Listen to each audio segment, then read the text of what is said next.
good morning, buenos dias, goedemorgen, bonjour. Welcome back to the channel, guys. Today we are focusing on episode 6. We're gonna talk about me when I was leaving the Ramzorg Hotel, going to home. So basically, my second week being a mom, a first-time mom, and what happened and everything. So if you enjoying my series so far, I did 1 till 5 already. If you want to know how everything started, you want to go back and check the first video where I start from the beginning, and then up until now, where now the baby is born and it's time for us to go home. So go ahead, take a look on those other videos, and let me know if you enjoy it. Yes, as you guys can see, the background is a little bit different. I'm at my job place, waiting on my husband, and I decided, okay, why not use this space to film while I wait, because it's quiet and nice. I think I might have some little sound in the background. Try to see if I can cover it up. But while I wait for my husband to pick me up, I had a meeting with my job. So because it's time for me to go back to work, believe it or not, guys. My parental leave, and what's the other one leave again? It's finished already. It's so fast, it's so short in the Netherlands. So yeah, but stick around to the end of the video to find out the news that I just received from my job.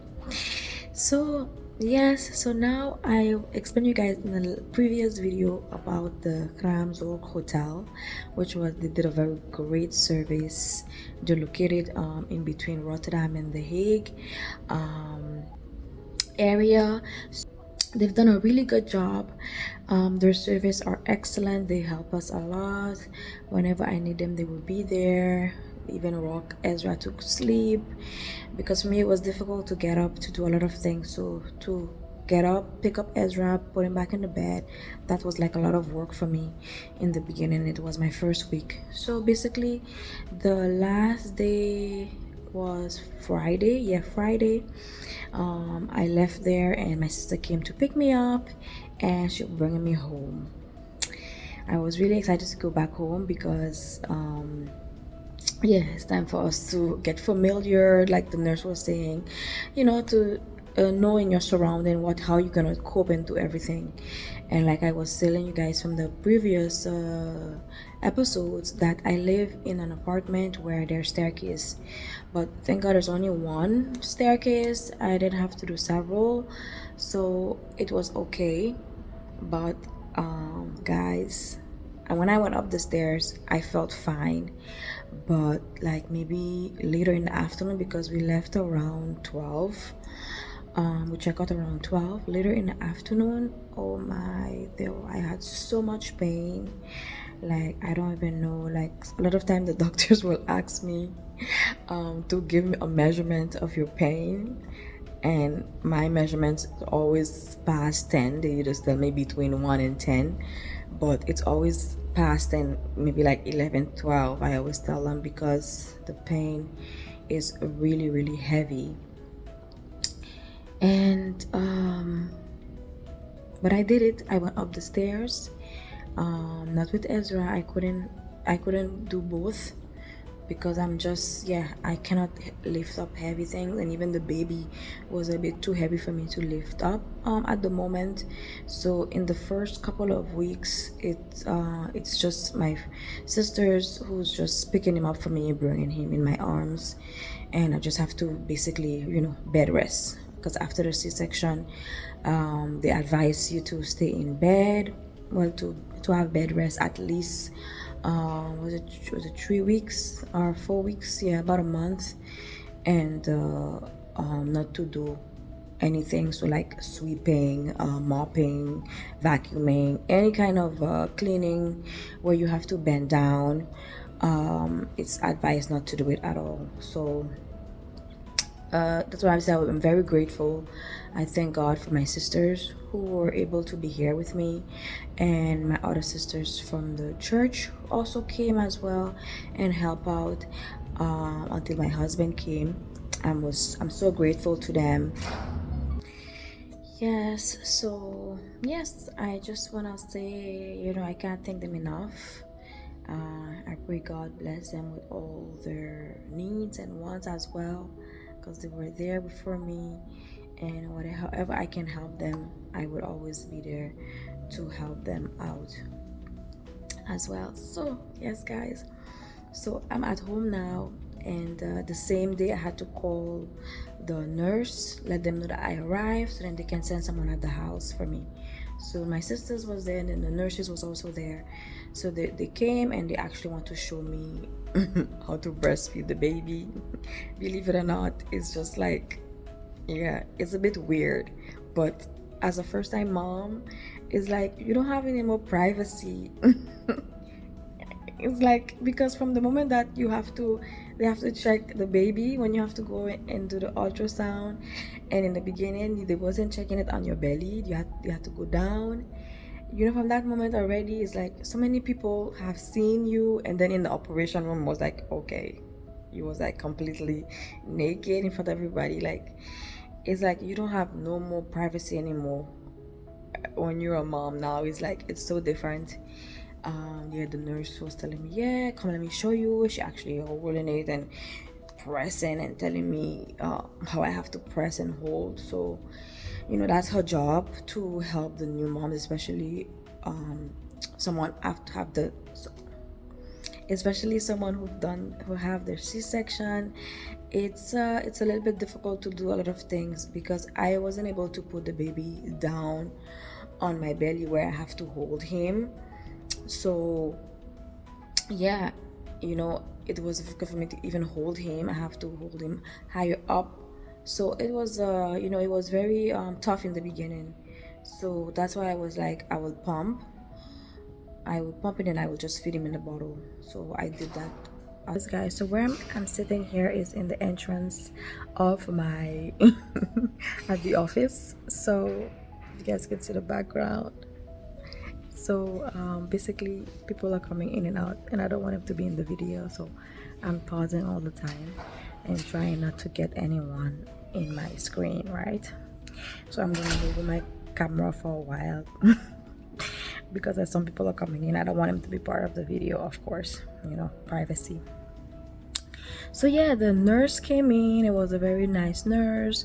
She cleaned the house, she vacuumed, she washed the dishes, but I didn't have much dishes because I wasn't in the house for a while. She vacuumed. She asked me if I need to do grocery shopping, but my sister already done that for me, so I didn't need to. What else did she do? She did a lot, basically. And she was like, yeah, go to sleep and I'll take care of the baby. It was so weird because I don't know the person, and I have to trust that she's gonna take care of my baby. She's not gonna take my baby and run away with him. And I should just go to sleep. So I didn't feel comfortable to fall asleep, and I was in the house alone with her.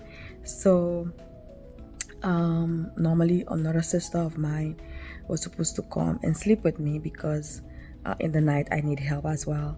So I was waiting until she comes so that I can fall asleep, but I'm so tired. These days I slept like a lot during the day. Like when they say when the baby fall asleep, you should sleep too. Well, I was doing that. I was falling asleep even before the baby. As soon as I finished feeding, I was very tired. Just a little bit weak after the operation, and all the medication that you're drinking, I think, also makes you a little bit woozy. So yeah, I was really sleeping a lot. I was taking a lot of naps during the day. So yeah, that's the nurse came and she stayed until 5:30, and then after she left, so then my sister stayed with me throughout the night. And the next day there was another nurse that came in. She spent the whole day. She came from 9 a.m. in the morning until 5:30. And when she came, she gave me some advice, some vitamins the baby have to take. So, and she herself went to the store and bought them. I gave her the money. She went and bought them for me, and like she was giving me a few tips and a few advice, what and how I should deal with the baby. and I should do a little exercise to don't stay on the bed the whole day. Try to get up and walk around in the apartment. So yeah, it was great. The second nurse was even nicer, and she came for 2 days. She came and helped for 2 days because I had 2 extra days left.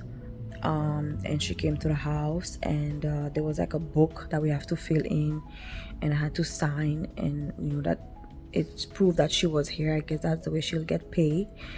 And yeah, so we did all of that. She showed me some tips, some things I should do with the baby, and how to carry the baby around because of the cut.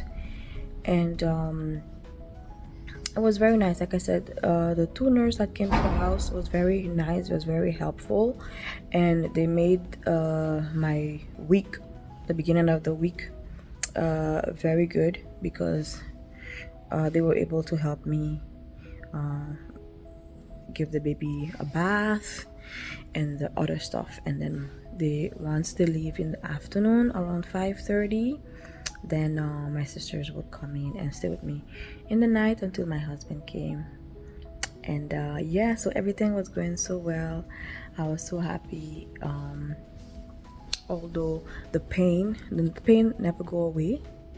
I think I'm in pain. I was in pain for maybe more than 3 weeks. And yes, you bleed a lot. I bled a lot I think between 2 months. And it's a different type of blood. It's not like your menstrual blood. The blood is different, heavier as well. But as the days go by, when the bleeding come, it's less than the first day, so that's good. So when I went to visit the doctor, I think we had an appointment after 3 weeks of the operation. I think after 3 weeks. No, first we had an appointment for the baby to check the baby, and then after I had an appointment. And yeah, everything was going well, but guys, my cut wasn't healing, and I was panicking because I thought like it should be healing already, so then I started to do my research, asked my sister, 'cause one of my sister also had C-section, and she was telling me, yes, giving me some tips and how I shouldn't be panicking, for that. So guys, I think I will end the video here. I went to the doctor. I had an appointment this week, and guys, my fibroids are still there, so I'm going to be doing a cleansing treatment for it, natural, because there's no way I can do an operation. I'm not allowed to do any operation at the moment. At least I have to leave my body healed, because outside can look like it healed, but inside need at least a year or two before you can do anything else. So even a baby, I have to wait before another baby, before I can get pregnant again, which is the word. Thank you guys for watching. So stay tuned for the next episode. Oh, I didn't give you guys no surprise heads up for the next one. I have to check my my bullet points to see what's the next episode will be about. But guys, I have so much more to share. I have a video where I'm gonna share all the meals that I was eating during my pregnancy, because guys, I didn't really gain that much. I went on the scale when I had my appointment, I'm 85, and when I had checked while I was pregnant, I was 90 with baby inside. So I didn't really gain that much, so but still, I don't really like the way I look. I'm not gonna show you guys. When I start my diet, I'm gonna show you guys exactly how everything looked. But stay tuned for the next video, guys, and thank you again for watching and for being part of this journey. More video will come soon, and I will see you guys in the next one. Have a nice day. Bye bye. Shalom.